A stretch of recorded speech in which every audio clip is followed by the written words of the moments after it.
everyone, my name is Dana. Welcome back to my channel. Unfortunately today there will be no dogs sitting next to me because where I am is at my woods. I'm at my unfinished house that is so close to being finished, hopefully. But where we are staying, the dogs get very silly because it's very fun here and they just ate, so they need to rest in their kennels so they don't get sick to their stomach.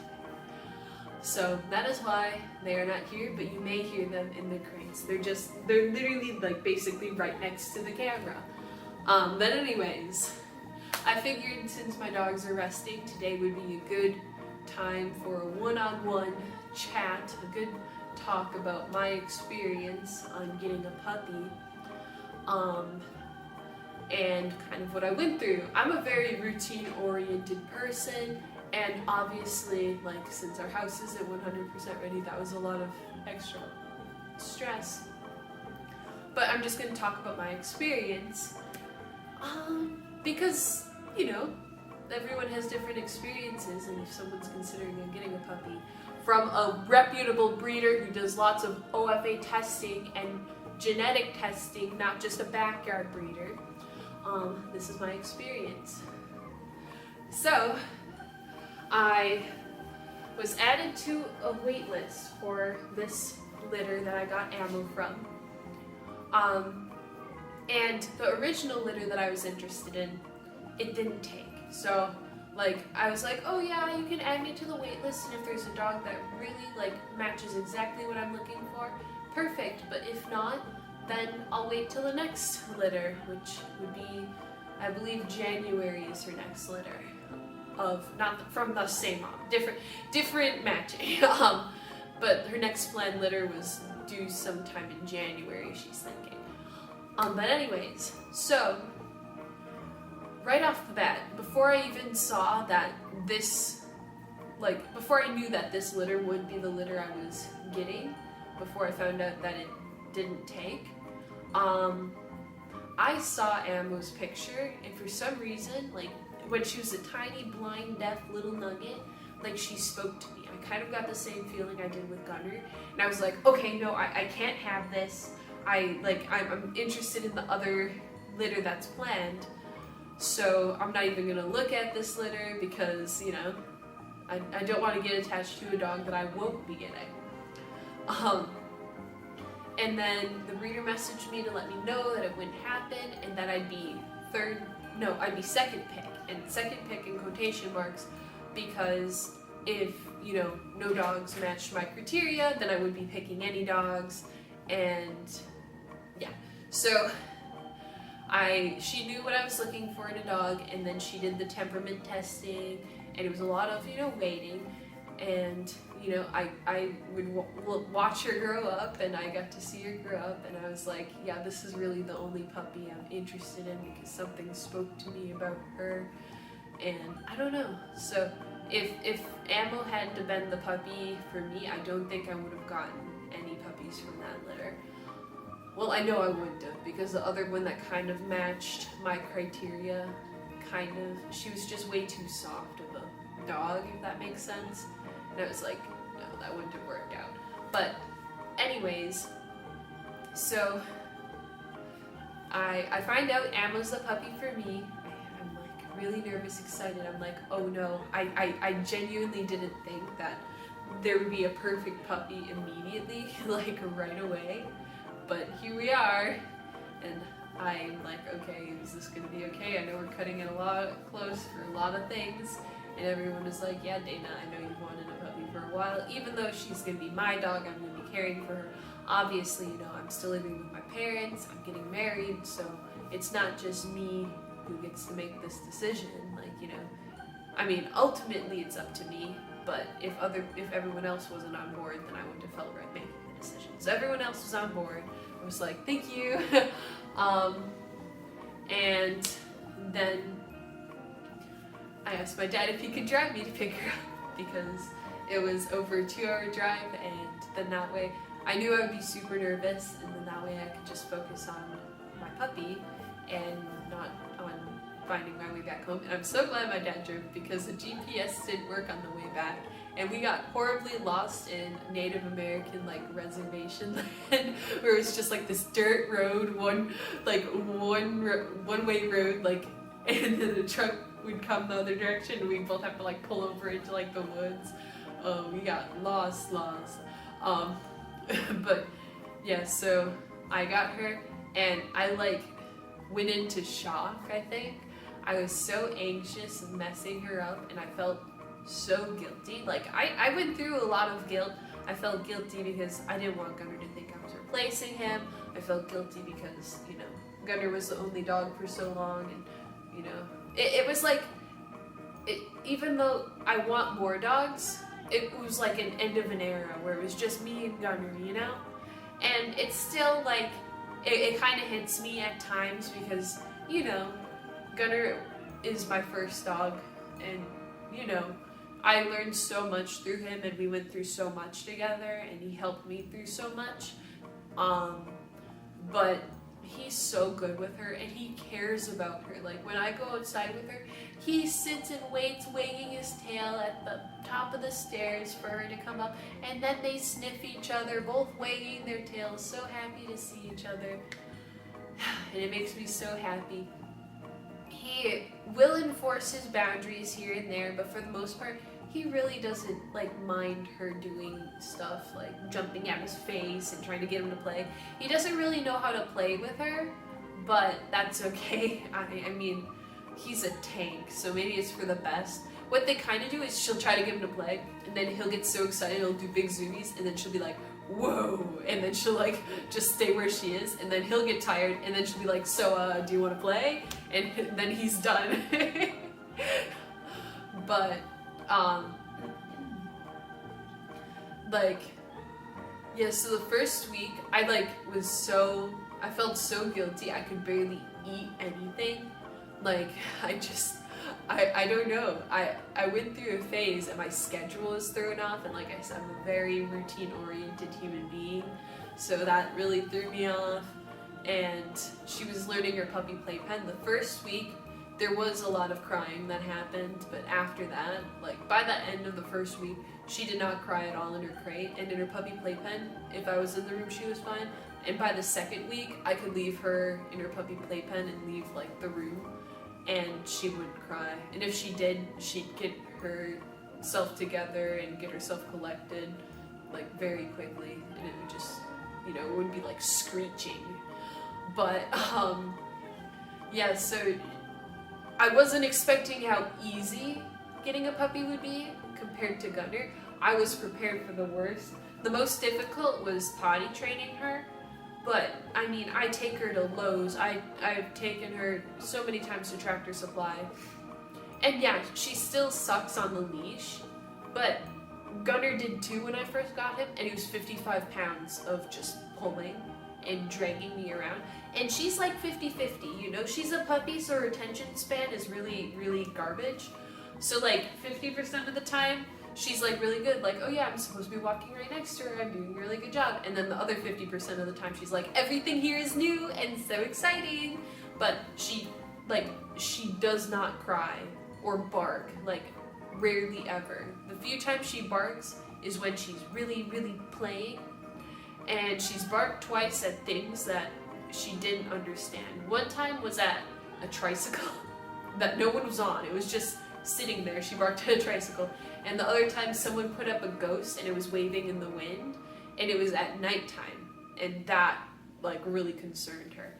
But other than that, she doesn't really, she'll do her play growls, but like even that compared to Gunner does play growls and he sounds like this vicious beast. She's so weak voiced. It's like, ooh, wow, Ammo, you're so tough and scary. Like, but yeah, so she was potty trained within a week. If she did have an accident, which was barely really counted as an accident because it would just be like a little, like, tiny little pill. Like, and then I'd be like, oh shoot, and I'd take her outside and then she'd like go, you know? Because she'd give signs and I wouldn't understand them. But like she has been accident free since I've caught on to her like schedule, and she lets me like within the first week she let me sleep through the whole night, and then like if she has to go, she'll do a little bit of like she doesn't like cry, you know, she'll just grumble, and then it'll be enough where I'll eventually wake up, and then I take my time and wait until she settles, because I don't want her to understand that crying gets her out of the playpen. So I'll wait until she's settled, and then I'll leave her out, and she'll go, and then she'll go back in her playpen, depending on how early it was, which typically, it's not even that early anymore. Today was a little bit earlier, but that was because I left her out earlier and went to bed earlier, because I was tired. But she typically lets me sleep in until around 6, which is really nice, and then around 7 I start marinating her food. She's super picky, and what I've learned is she will eat all of her food if it's soggy and squishy. Whereas if it's crunchy, she likes to play with her food and she doesn't eat it. So I marinate her food for like 30 minutes or so until it's all squishy, nasty balls, and then she gets her food. And then Gunner, he just chills. His bed, he sleeps until at least 8:30. He is very strict about his bedtime. But she's fed in her playpen because she takes a very long time to eat her food, because she eats a little bit and then she has to go play, and then she eats a little bit and she has to go play. And Gunner is like, he doesn't mess with her in the playpen, but if she were to leave her food unaccounted for in the open, he would definitely eat it and take it. So yeah, and if there's food left in the playpen and she isn't in the playpen, that's a whole nother ball game. Then he takes it. But if she's in the playpen, then then like he doesn't mess with it. It's so weird. But as soon as I leave the room and like maybe take her outside, I'll lock the playpen door and he'll just mash the fence until he can get to the food. It's so dumb. But yeah, so I'm trying to think.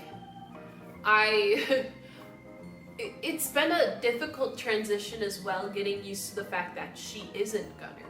She doesn't have the reactivity that Gunner does. Like, I take her to stores and she isn't screeching and crying. I took her to the vet, and Gunner loves the vet, but he loves it so much that he yells about it and pulls me around and drags me everywhere.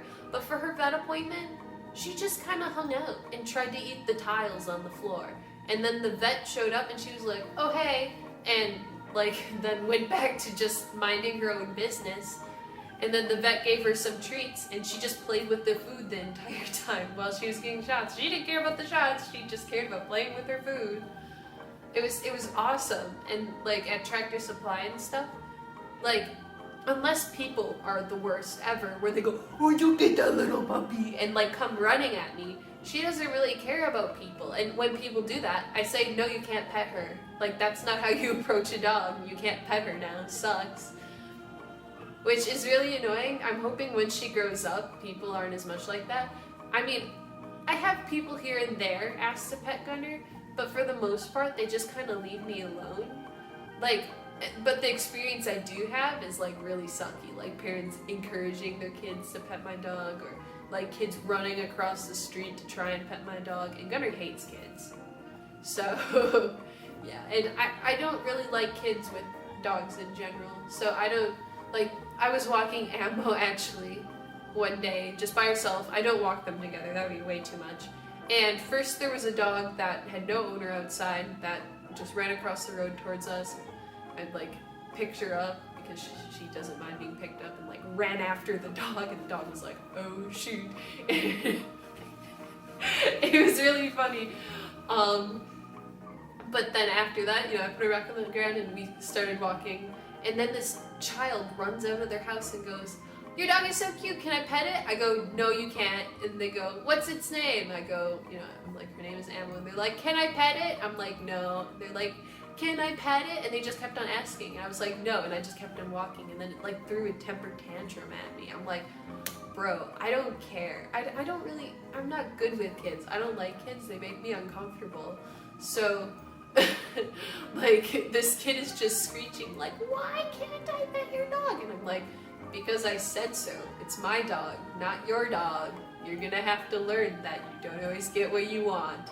And then they were like, ah. It was so stupid. I'm like, this parentless kid just leaves the house. Like, there's no way I'm gonna... And then, you know, there's the other side of things. Like, there are some people who I know and trust who have kids. And, like, yeah, I'm awkward around kids, but if the parent is there supervising, like, you know, and I know them, that's a different story. And it all just depends as well, like, how the kids approach, you know, as well. Because if you're approaching, like, oh my gosh, like, that's a no. Like, you're not gonna get to pet my dog because I don't want a reactive dog. But there was one girl who asked to pet Ammo, and I was like unloading my stuff from the truck, and I said, not at this moment, but if you wait, then yes. And she was just so like chill and gentle with her because she was a little bit older of a kid too, I think. And like Ammo just laid on the ground the entire time. I was like, good girl. But yeah, so my experience with getting a puppy, all of the negative emotions that I had were all my fault. Like, I just needed to get over it. I needed to get over myself, and I just needed to deal with it. But all the good emotions were like all on her. She, like, I cannot express enough about how important it is to research the breeder, research the dogs you are getting into. Because if you were to get a dog from a backyard breeder, there's no way that the breeder would help match you to a dog that they think is a temperament that will match your lifestyle. There's no way that the dog's temperaments that were the parent dogs were tested. They're just putting two dogs together and like making babies. Like, and that's how you get dogs that are unstable and unpredictable, all those things, because you have to have temperaments that complement each other. If you have a very driven dog that just doesn't like people and like is very stubborn, like that's not a breeding candidate then. Like, not all dogs need to be bred. But so far, like, I'm very much like impressed with Ammo. Like, I've had her for basically a month now, and have you heard her in the crate at all? All the noises have been Gunner so far, like, because he's worse in his crate than a puppy is. But like, I'm so impressed with how good of a learner she is, and she's super good at like doing her own thing. But when it's time for us to do stuff together, she is 100% like trying her best, especially at her age. Like, she already knows sit, touch, lay down. She's learning to retrieve a frisbee. We're about halfway with the frisbee. Another video will be on showing you how I've been teaching her to retrieve the frisbee. I've been working with other trainers. I took her to a competition that I was volunteering at for 8 hours plus an hour drive there and an hour drive back. She cried a little bit on the ride there because the setup she was in was unfamiliar, and because she was facing backwards. My car, she faces sideways and can look out the window and can also peek around and look out the front window. But this setup, she couldn't look out anything, so that probably was a little disorienting and uncomfortable for her. But on the ride back, she didn't cry, like, barely at all. And at the competition that I was judging, she was in between dogs and a dog, and she played, like, I brought toys and enrichment, and she made noises by bashing her toys around in the crate, but she didn't cry, like, at all, I don't think. Like, I asked people, I'm like, if she's crying, let me know, because I don't want her to distract other dogs. And, like, there were other dogs crying, and I'd go, I'm like, is that my puppy? And everyone would be like, no, that's not your puppy. She was so good. Everyone was so impressed with her, and it made me feel so good, because with Gunner, like, even though I put so many hours of work into him, there's no way he could have done that. Like, he would have had a whole, like, meltdown right there and then. So it's just nice to have a dog that kind of reflects off of my work better than he does not show the hours of work I put into him sometimes, whereas Ammo, she's been a real superstar so far, and I'm really nervous because I don't want to mess her up. Like, with Gunner, the nicest way to put it was, like, there was nowhere to go except up. Like, like, you couldn't mess him up further than what he was. So it was a lot less pressure. But with her, she's a very well-rounded dog. She's very confident. She's in tune with me. And she's like independent, but also a great teammate. Like, wow. But anyways, this has been a long video, and I'm not sure how many people will be interested in just me talking. This is definitely gonna be in my Data and Dogcast folder. But anyways, thank you so much for watching, liking, and subscribing, and thank you for listening, to me talk about my experience with getting a puppy. Hopefully the wait in between getting this puppy, like, and the next one won't be as long as the wait in between getting Gunner and a puppy, because I definitely don't want to have 2 dogs.